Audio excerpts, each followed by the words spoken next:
Okay. അഞ്ചാമത്തത്, ഒരു ദിവസം എത്ര ഗ്ലാസ് വെള്ളം കുടിക്കണം? നോമ്പായാലും അല്ലെങ്കിലും ഏകദേശം സെയിം കണക്കാണ്. 1-2 ഗ്ലാസ്, 3-5 ഗ്ലാസ്, 8-10 ഗ്ലാസ്, 12-15 ഗ്ലാസ്. അതിലേതാണെന്നുള്ളത് ടിക്ക് ചെയ്താൽ മതി. ഇതാണ് ചെയ്യേണ്ടത്. നോമ്പ് തുറന്നതിന് ശേഷം, ഇഫ്താറിന് ശേഷം ശരിയായ രീതിയിൽ വെള്ളം കുടിക്കുക. ചായ, കാപ്പി, കാർബണേറ്റഡ് ഡ്രിങ്ക്സ്, അതായത് നമ്മളെ എന്താ പറയാ, പെപ്സി അങ്ങനെയൊക്കെയുള്ളേ, 7up അതുള്ള പാനീയങ്ങൾ കുടിക്കുക. ഉപ്പ് കൂടുതലുള്ള ഭക്ഷണങ്ങൾ കഴിക്കുക. സഹൂർ, അതായത് നമ്മുടെ അത്താഴം, ഇടയത്താഴം എന്താ പറയാ, അത് കഴിക്കാതെ നോമ്പ് നോക്കുക. ഇതിൽ ഏതാണ് ജലക്ഷയം ഇല്ലാതിരിക്കാൻ, നിർജ്ജലീകരണം ഇല്ലാതിരിക്കാൻ നമ്മൾ ചെയ്യേണ്ടതെന്നാണ് പറയുന്നത്.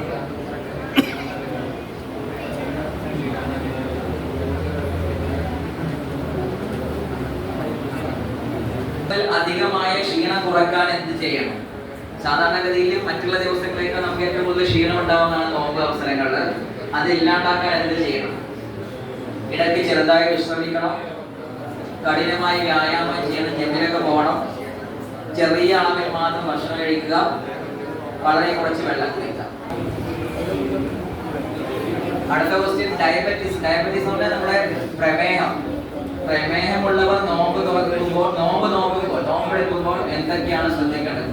പ്രമേഹമുള്ളവരുണ്ടായി കൂടുതൽ ഡയബറ്റീസ്. പ്രമേഹമുള്ളവർ 1, 2, 3, ഞാനുണ്ട്. ഡോക്ടർ ഉപദേശം തേടി അതനുസരിച്ച് നോമ്പ് നോക്കണം. കൂടുതൽ ചോക്ലേറ്റ്, അതേപോലെ ആഹാരങ്ങൾ കഴിക്കണം. പിന്നെ ക്ഷീണാവുന്നതിൽ ആദ്യം കഴിച്ചു വെക്കുക. രാവിലെ മാത്രം മരുന്ന് കഴിച്ചാൽ മതിയാകും. ദിവസങ്ങളിൽ വ്യായാമം എങ്ങനെ ചെയ്യണം? രാവിലെ അത്താഴത്തിന് മുമ്പ്, സഹൂർ കഴിച്ചതിന് ശേഷം, അത്താഴം കഴിച്ചതിന് ശേഷം, ഇഫ്താറിന് ശേഷം, നോമ്പ് തുറന്നതിന് ശേഷം മിതമായ രീതിയിൽ ഉച്ചയ്ക്ക് ചൂട് കൂടുമ്പോൾ നോമ്പ് നോക്കുകയാണെങ്കിൽ ആ മാസം വ്യായാമമേ വേണ്ട. ഇതിലേതാണോ ശരി ഉത്തരം? നല്ല ഉറക്കം ഉറപ്പാക്കാൻ എന്ത് ചെയ്യണം? അത് നോമ്പ് കാലങ്ങളിൽ മാത്രമല്ല, ജനറലായിട്ടുള്ളതാണ്. രാത്രി വൈകി ഭക്ഷണം കഴിക്കണം. ഏറ്റവും മാക്സിമം ലേറ്റാക്കി കഴിച്ചാൽ നല്ല ഉറക്കം കിട്ടുമോ ഇല്ലയോ? മൊബൈൽ, TV കൂടാതെ നേരത്തെ ഉറങ്ങണം. അത്താഴം കഴിച്ച് സുഖീകരിച്ച് ഉറങ്ങരുത്. ഉച്ചയ്ക്ക് മുഴുവൻ സമയം ഉറങ്ങണം. എല്ലാവരും എഴുതുന്നല്ലോ അല്ലേ? ടിക്ക് ചെയ്യുന്നില്ലേ?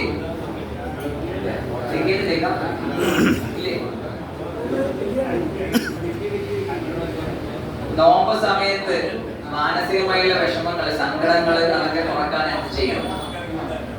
ഒന്ന്, ദീനീപരമായ മതപരമായ ആചാരങ്ങൾ, ആരാധനകളിൽ, നിസ്കാരമോ പ്രാർത്ഥനകൾ ശ്രദ്ധിക്കണം. ആളുകളോട് അസഹിഷ്ണുത, അതായത് സഹിഷ്ണുത ഇല്ലാത്ത കാണിക്കണം. ഉറക്കം കുറക്കണം. നോമ്പ് അവസാനിക്കുമ്പോൾ, നോമ്പ് തുറക്കുമ്പോൾ മാത്രം വീട്ടിലാണ്. അതിൽ ഏതാണ് നല്ലതെന്നാണ് ചോദിക്കുന്നത്. അത്താഴത്തിന് ശേഷം ദാഹം കുറക്കാൻ ഏറ്റവും നല്ലത് ഏതാണ്? ഉപ്പുകൂടിയ ഭക്ഷണങ്ങൾ, ശീതള പാനീയങ്ങൾ, സോഡ, കൂൾ ഡ്രിങ്ക്സ് മുതലായവ. കൂടുതൽ വെള്ളം കുടിക്കുക. ജ്യൂസ്, തണ്ണിമത്തൻ പോലുള്ള ജലസമൃദ്ധമായ ഭക്ഷണങ്ങൾ, ചായയും കാപ്പിയും. ഇതിലേതാണോ? ഹൃദയ രോഗികൾക്ക്, ഹാർട്ട് പേഷ്യൻസ് ആരെങ്കിലും ഉണ്ടോ? ഹൃദയ രോഗികളുണ്ടോ ഇവിടെ ആരെങ്കിലും? ആൻജിയോപ്ലാസ്റ്റി, ആൻജിയോഗ്രാം, അങ്ങനെ ബ്ലോക്ക് ഇല്ല. അങ്ങനെ ആരെങ്കിലും ഉണ്ടെങ്കിൽ അവര് നോമ്പ് നോക്കുമ്പോൾ പ്രധാനമായ മുൻകരുതൽ ഏതാണ്? കഴിക്കുന്ന മരുന്നുകൾ ഡോക്ടറുടെ നിർദ്ദേശപ്രകാരം ക്രമീകരിക്കുക. വെള്ളം കുറച്ച് കുടിക്കുക. ഉപ്പ് കൂടിയ ഭക്ഷണം കൂടുതലായി കഴിക്കുക. കാപ്പി, ചായ കൂടുതൽ കഴിക്കുക. വിചാരിക്കുന്നത്. കിഡ്നി രോഗമുള്ളവർ നോമ്പ് നോക്കാനാകുമോ? ആവശ്യമില്ല. നിരവധി സങ്കീർണതകൾ ഉണ്ടാകാം. ഏത് രോഗിയും നോമ്പ് നോക്കണം. ഡോക്ടറുടെ നിർദ്ദേശപ്രകാരം മാത്രം നോമ്പ് നോക്കാം. വെള്ളം ഒഴിഞ്ഞു പോകുന്നതിനാൽ നിരന്തരമായി ഗ്ലൂക്കോസ് കുടിക്കണം. അത് ഗ്ലൂക്കോസ് കലക്കിയ വെള്ളം കുടിക്കണം. കിഡ്നി ഗർഭിണികൾക്ക്, മുലയൂട്ടുന്ന ഉമ്മമാർക്കും നോമ്പ് നോക്കാമോ? ആരോഗ്യസ്ഥിതി അനുസരിച്ച് ഡോക്ടർ നിർദ്ദേശപ്രകാരം തീരുമാനിക്കണം. എല്ലാവർക്കും ഒരേപോലെ നോമ്പ് നിർബന്ധമാണ്. കുട്ടിയുടെ ആരോഗ്യത്തെ ബാധിക്കില്ല. ഭക്ഷണം കുറക്കാതെ കഴിച്ചാൽ മതിയാകും. അൾസറുള്ളവർക്ക് നോമ്പ് ബാധകമാണ്. രോഗനിലയെ ആശ്രയിച്ചിരിക്കും. ഡോക്ടർ ഉപദേശം അനുസരിക്കണം. സാധാരണ ഭക്ഷണക്രമം തുടരാം. അധികമായ മസാലയുള്ള ഭക്ഷണം കഴിക്കണം. കൃത്യമായ മരുന്ന് കഴിക്കാതെ നോമ്പ് തുടരാം. ഇല്ല. അടുത്ത ക്വസ്റ്റ്യൻ, ഹൈപ്പോതൈറോയ്ഡ് തൈറോയിഡിന്റെ അസുഖം ഏതായിക്കോട്ടെ ഉള്ളവർക്ക് നോമ്പ് നിർബന്ധമാണോ എന്നാണ് ചോദ്യം, അല്ലെങ്കിൽ എടുക്കാൻ പറ്റുമോ എന്നുള്ളതാണ് ചോദ്യം. മരുന്ന് ക്രമത്തിൽ കഴിച്ചാൽ നോമ്പ് നോക്കാം, രോഗികൾക്ക് നോമ്പ് നിരോധിതമാണ്, ഭക്ഷണം വേണ്ടതെങ്കിൽ കഴിച്ചാൽ മതിയാകും, വ്രതം അനിവാര്യമാണ്. മെന്റൽ ഹെൽത്ത് കണ്ടീഷൻ മോശമായിട്ടുള്ളവർ നോമ്പെടുക്കുമ്പോൾ ശ്രദ്ധിക്കേണ്ടത് മരുന്ന് ക്രമത്തിൽ കഴിക്കാം, വിശദീകരിക്കുന്നത് മൂലം അവസ്ഥ ഗുരുതരമാകാം, ഡോക്ടറുടെ ഉപദേശം അനുസരിച്ച് നോമ്പ് നോക്കണം. മുകളിൽ പറയുന്നവ എല്ലാം മൂന്നും ശരിയാണെന്ന് തോന്നുകയാണെങ്കിൽ നാലാമത്തേത് മുകളിൽ പറയുന്നവ എല്ലാം ടിക്ക് ചെയ്യാം. തോന്നുകയാണെങ്കിൽ മുകളിൽ പറയുന്നവ എല്ലാം എന്താ പറയാ ശരിയായത് അങ്ങോട്ടും ഇങ്ങോട്ടും യോജിപ്പിക്കുകയാണ് വേണ്ടത്. വെള്ളം അതിന്റെ നേരെ താൽക്കാലിക ഊർജ്ജം നൽകുന്നു, പക്ഷെ ക്ഷീണിപ്പിക്കുന്നു. ശരിയാണെങ്കിൽ ശരിയാന്നിടാം, അല്ലെങ്കിൽ തെറ്റിന്നിടുക. വളരെ മധുരമുള്ള ഭക്ഷണം ദേഹത്തിന് ജലാംശം നിലനിർത്തുന്നു. കഫീൻ കാപ്പിയുള്ള പാനീയങ്ങൾ ദഹനത്തിന് സഹായിക്കുന്നു. പഴവർഗ്ഗങ്ങൾ ജലക്ഷയം വരുത്തും. ഇതിൽ ഏതാണോ ശരി ഇങ്ങനെ മാർക്കിട്ടാൽ മതി. ചേരുപടി ചേർക്കുക എന്ന് പറഞ്ഞാൽ എഴുതാറില്ലേ, അങ്ങനെ എക്സാമിൽ ഉണ്ടാവും. ചേരുപടി ചേർക്കലുണ്ടാവും. അതേപോലെ ഏതാണോ ശരി അതിന് നേരെ വരച്ചാൽ മതി, ഇങ്ങനെ വരച്ചാൽ മതി. ആ നമ്പർ ഇട്ടാലും മതി, എങ്ങനെയായാലും.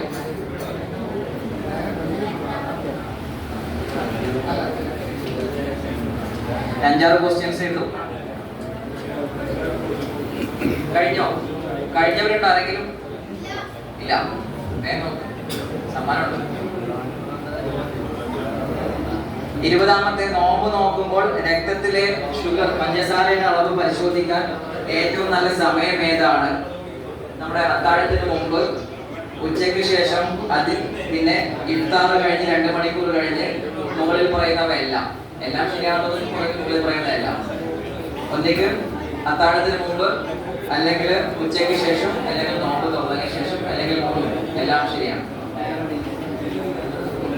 റമദാൻ നോമ്പ് ശരീരത്തിലുണ്ടാക്കുന്ന പ്രധാന ഗുണം ഏതാണ്? ശരീരഭാരം കുറയ്ക്കുന്നു, ദഹന പ്രക്രിയ മെച്ചപ്പെടുത്തുന്നു, ശരീരത്തിലെ വിഷവസ്തുക്കൾ നീക്കം ചെയ്യുന്നു. എല്ലാം ശരിയാണ്. നോമ്പ് തുറക്കുമ്പോൾ തണുത്ത വെള്ളം കുടിക്കുന്നത് ദഹനത്തിന് നല്ലതാണോ മോശമാണോ? ട്രൂ ഓർ ഫോൾസ് എന്നാണ് കൊടുത്തേക്കുന്നത്. ട്രൂ എന്ന് പറഞ്ഞാൽ ശരി, ഫോൾസ് എന്ന് പറഞ്ഞാൽ തെറ്റ്.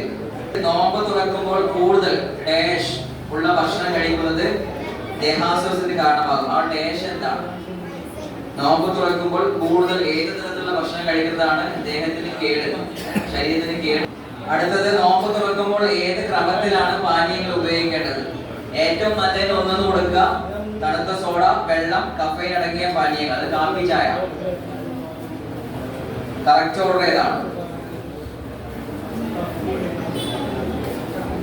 കഫൈൻ കാപ്പി, ചായ, അതാണ് ഉദ്ദേശിക്കുന്നത്. ചെയ്ത് കഴിഞ്ഞെങ്കിൽ നീ വായിക്കണ്ടല്ലോ, കഴിഞ്ഞില്ലേ? എല്ലാരും ചെയ്ത് കഴിഞ്ഞോ? നോമ്പ് അനുഷ്ഠിക്കുന്നതിന്റെ പ്രധാന ഉദ്ദേശം എന്താണ്? ഏതാണ് ഉത്തരം? ബി അല്ലേ? ആത്മീയ ഉന്നതി നേടാൻ. 1 മാർക്ക്, ശരിയുള്ളവർക്ക് 1 മാർക്ക്. ഇപ്പൊ കള്ളക്കളി കളിക്കരുത്, 1 മാർക്ക് ഇട്ടേക്കണം. രണ്ടാമത്തെ, നോമ്പ് നോക്കുമ്പോൾ നിങ്ങൾക്ക് ക്ഷീണമാകുമ്പോൾ എന്താണ് ചെയ്യേണ്ടത്? ഏതാണ്? ഉടനെ നോമ്പ് തുറന്ന് ഡോക്ടറെ സമീപിക്കണം. ഇതില് ഞാൻ പറയുന്ന ആൻസറിൽ എന്തെങ്കിലും ദീനീപരമായിട്ടോ അങ്ങനെ വല്ല തെറ്റുകളോ വല്ലതും ഉണ്ടെങ്കിൽ അത് ഉസ്താദന്മാർ കറക്റ്റ് ചെയ്യണം. ഞാൻ എന്റെ പരിമിതമായ അറിവും ആരോഗ്യപരമായ മേഖലകൾ അറിവ് വെച്ച് മാത്രമാണ് പറയുന്നത്, മറ്റുള്ളതല്ല. നോമ്പ് തുറക്കുമ്പോൾ ഉടനെ നോമ്പ് തുറന്ന് ഡോക്ടറെ സമീപിക്കണം എന്നുള്ളതാണ് ഒരു ഹെൽത്ത് പ്രൊഫഷണൽ എന്ന നിലയിൽ പറയാൻ വേണ്ടി പറ്റുക. ഉത്തരം മൂന്നാമത് സി ആണ് ഉത്തരം. മാർക്ക് ഉണ്ടെങ്കിൽ ശരിയാണെങ്കിൽ 1 മാർക്ക്. അടുത്തതാണ് ഇമ്പോർട്ടന്റ്, പ്രഭാത ഭക്ഷണം. അതായത് നോമ്പ് മുമ്പ് അത്താഴത്തിന് എന്ത് ഭക്ഷണം കഴിക്കണം? ഏതാ എഴുതിയത്? എ ആണ് ഉത്തരം.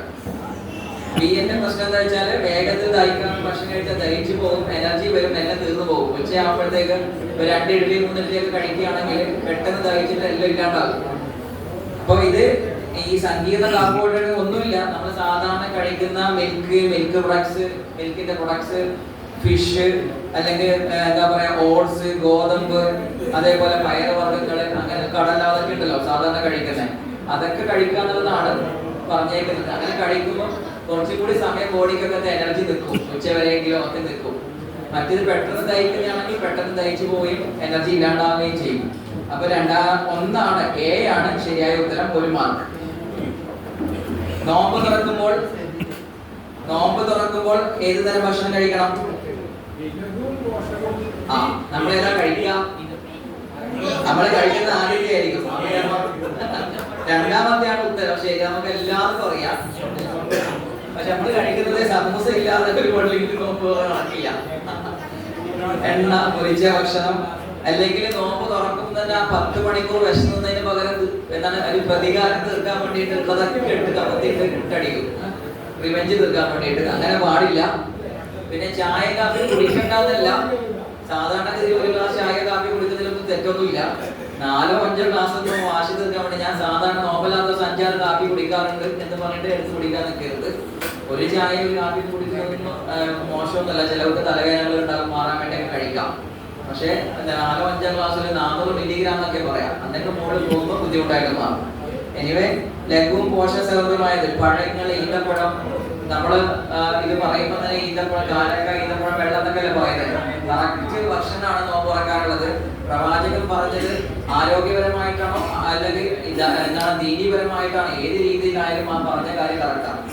ഈന്തപ്പഴം, വെള്ളം, ഈന്തപ്പഴം ഒരുപാട് കഴിക്കാനല്ല, ഈന്തപ്പഴം സാധാ വെള്ളം കുടിക്കുകയാണെങ്കിൽ ദാഹം തീർക്കാൻ, അതാണ് ഏറ്റവും നല്ല നോമ്പ് തുറ എന്ന് പറയുന്നത്, ദീനീപരമായും ആരോഗ്യപരമായും.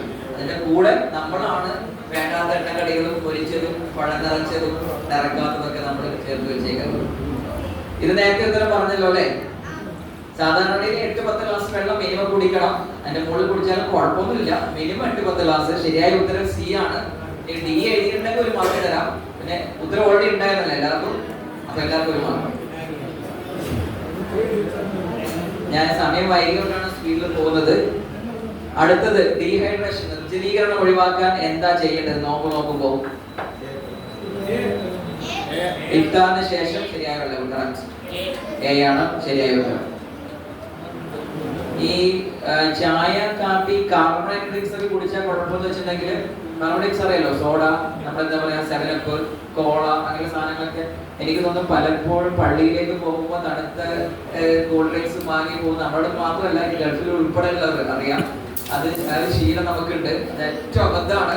ഒന്ന് തണുപ്പുള്ളത്, പിന്നെ ഗ്യാസ് കയറുന്നത്, പിന്നെ അതിന്റെ കൂടെയുള്ള സാച്ചുറേറ്റഡ് ആയിട്ടുള്ള കൃത്രിമമായിട്ടുള്ള മധുരങ്ങൾ, ഇതൊക്കെ പല രോഗങ്ങൾക്കും, അമിതമായി മൂത്രം പോകാൻ, അങ്ങനെ വെള്ളം കുറയാൻ, പ്രമേഹത്തിന്, ഇൻസുലിന്റെ അപര്യാപ്തത, അങ്ങനെ പല കാരണങ്ങൾക്കും അത് കാരണമാകും. അതുകൊണ്ട് ദയവ് ചെയ്ത് നോമ്പിന്റെ കുറേ സമയത്ത് അത് കുടിക്കാതിരിക്കുന്നതാണ് ഏറ്റവും നല്ലത്. അടുത്തത് അതിനൊരു മാർക്കാണ് എ. ഇനി നോമ്പ് ദിവസങ്ങളിൽ അധികമായ ക്ഷീണം കുറക്കാൻ എന്ത് ചെയ്യണം? വെരി ഗുഡ്, എ ആണ് ശരിയായ ഉത്തരം. ഡയബറ്റീസ് ഉള്ളവർ നോമ്പ് നോക്കുമ്പോൾ എന്താണ് ശ്രദ്ധിക്കേണ്ടത്? ബി. ഡോക്ടറുടെ ഉപദേശം അനുസരിച്ച് നോമ്പ് നോക്കണം, കറക്റ്റ് ആണ്, 1 മാർക്ക്. നോമ്പ് ദിവസങ്ങളിൽ വ്യായാമം ചെയ്യണം, ഏതാണ് ശരിയായ ഉത്തരം? എ. സഹൂർ കഴിച്ചതിന് ശേഷമല്ല, അത് തെറ്റാണെന്നാ പറഞ്ഞത്, ബി ആണ് ശരിയായ ഉത്തരം. ഇനി അത്താഴം, രാവിലത്തെ അത്താഴം കഴിക്കുന്നതിന് ചെറിയായിട്ട് എക്സസൈസ് ചെയ്യുന്നതിന് തെറ്റൊന്നുമില്ല, ചെയ്യാം. ഒന്നിക്ക് രാവിലെ നോമ്പിന് സുബി വാങ്ങി മുമ്പുള്ള ഭക്ഷണം കഴിക്കുന്നതിന് കുറച്ച് നേരത്തെ എഴുന്നേറ്റ് എക്സസൈസ് ചെയ്യാൻ പറ്റുമെങ്കിൽ ചെയ്യാം. ഇല്ലെങ്കിൽ നോമ്പ് തുറന്ന ഉടനെ പോയി എക്സസൈസ് ചെയ്യരുത്. 1 മണിക്കൂറോ ഒക്കെ കഴിഞ്ഞിട്ട് നമുക്ക് തറാവി തുടങ്ങും, എന്നിട്ട് പറയരുത്. അതിലേക്ക് തറാവി കഴിഞ്ഞിട്ടായാലും ചെയ്യുക. വലിയ എക്സസൈസ് പോയി ഡംബലും ട്രൈസെപ്സും അതൊക്കെ നോക്കണ്ട. നടക്കാൻ പറ്റുമെങ്കിൽ പള്ളിയിലേക്ക് നടന്നു വരിക, കുറച്ച് ദൂരം ഉണ്ടെങ്കിൽ. ഇല്ലെങ്കിൽ കുറച്ച് നടക്കാൻ വേണ്ടി പോകുക. ചെറിയ ലഘു വ്യായാമങ്ങൾ മാത്രം ചെയ്താൽ മതി. വ്യായാമം ചെയ്യാതെ ഇരിക്കരുത്. 11 മാസവും വ്യായാമം ചെയ്ത് ഈ 1 മാസം അതുകൊണ്ട് പോയി കളയരുത്. ചെയ്യുന്നതിന് കണ്ടിന്യൂ ചെയ്യാം, വലുതൊന്നും ചെയ്യാതിരിക്കാം. നല്ല ഉറക്കം ഉറപ്പാക്കാൻ എന്ത് ചെയ്യണം മക്കളെ? ബി. അത് അവർ തെറ്റിയിട്ടുണ്ടാവും. ഏതാ ബി അല്ല, ബി. ഉച്ചക്ക് ഉറങ്ങണം എന്നുള്ളതല്ല, മൊബൈൽ ആൻഡ് TV കൂടാതെ നേരത്തെ ഉറങ്ങണം, അതാണ് കറക്റ്റ് ഉത്തരം. B B B. നിങ്ങൾ ഡി ആണ് എഴുതിയ ഉച്ചക്ക് ഉറങ്ങണം. ബി രണ്ടാമത്തെയാണ് ശരിയായ ഉത്തരം. നോമ്പ് സമയത്ത് മനോവിഷമം, മാനസികമായ എന്തെങ്കിലും വിഷമങ്ങൾ ഉണ്ടെങ്കിൽ, സങ്കടങ്ങൾ ഉണ്ടെങ്കിൽ കുറക്കാൻ എന്ത് ചെയ്യണം? മാക്സിമം അത് നമ്മൾ സാധാരണ ചെയ്യുന്നതാണ്. 11 മാസം നമ്മൾ എന്ത് അലമ്പ് കളിച്ചാലും ചിലപ്പോൾ 1 മാസം നമ്മൾ വളരെ മാന്യമായിട്ട് ജീവിക്കും. ഞാൻ ചിലപ്പോൾ പലപ്പോഴും വ്യക്തിപരമായിട്ട് ചിന്തിക്കാറുണ്ട്, ഈ 1 മാസം നമ്മൾ എടുക്കുന്ന എഫേർട്ടും ഈമാനും ഇഖ്ലാസൊക്കെ ഉണ്ടല്ലോ, അല്ലെങ്കിൽ ആരാധനയൊക്കെ, അതിന്റെ പകുതിയെങ്കിലും ബാക്കി മാസങ്ങളിൽ നമ്മളെല്ലാവരും ചെയ്യുന്നൊക്കെ ലോകമൊക്കെ നന്നായി വായനയും. പക്ഷേ പെരുന്നാളോട് അത് അവസാനിപ്പിക്കുന്നു എന്നുള്ളതാണ് ഏറ്റവും ദൗർഭാഗ്യമായിട്ടുള്ള ഒരു ആത്മവിമർശനം. സഹൂറിന് ശേഷം പ്രഭാത ഭക്ഷണം അല്ലെങ്കിൽ അത്താഴത്തിന് ശേഷം ദാഹം കുറയ്ക്കാൻ എന്ത് കുടിക്കുന്നതാണ് നല്ലത്? സി. Very good. സി ആണ്. ജ്യൂസ്, തണ്ണിമത്തൻ പോലുള്ള ജലസമൃദ്ധമായ. തണ്ണിമത്തൻ കഴിച്ചാൽ നിങ്ങള് ഒന്ന് വിശപ്പ് മാറും, പിന്നെ ദാഹവും മാറും. ഹൃദയം എന്നിട്ട് ഡൗട്ടുണ്ടെങ്കിൽ ചോദിക്കണം. ഇപ്പൊ ചോദിക്കാം അല്ലെങ്കിൽ അവസാനം ചോദിക്കാം. ഹൃദയരോഗികൾക്ക് നോമ്പ് നോക്കുമ്പോൾ പ്രധാനമായും നോക്കരുത് എ. കഴിക്കുന്ന മരുന്ന് ഡോക്ടറെ. ഹൃദയരോഗികൾ പല വിധത്തിലുണ്ട്. ഞാൻ കൊണ്ട് കിഡ്നി രോഗം, ഏത് രോഗമായാലും പല രീതിയിലുള്ള രോഗങ്ങളുണ്ട്, പല തീവ്രതയുള്ളതുണ്ട്. അപ്പൊ ചില തുടക്കമുള്ളവർക്കൊന്നും പ്രശ്നങ്ങളൊന്നും ഉണ്ടാവില്ല. മരുന്നുകൾ കൃത്യമായി കഴിച്ചാൽ നോമ്പെടുക്കാൻ പറ്റുന്നവരുണ്ട്, ഈ മരുന്ന് കഴിച്ചാൽ നോമ്പെടുക്കാൻ പറ്റാത്തവരും ഉണ്ട്. അത് ഡോക്ടറോട് ചോദിച്ചിട്ട് തന്നെ ചെയ്യണം. കിഡ്നി രോഗമുള്ളവർ നോമ്പ് നോക്കാനാകുമോ? സി. ഡോക്ടറുടെ നിർദ്ദേശപ്രകാരം മാത്രം നോമ്പ് നോക്കാം.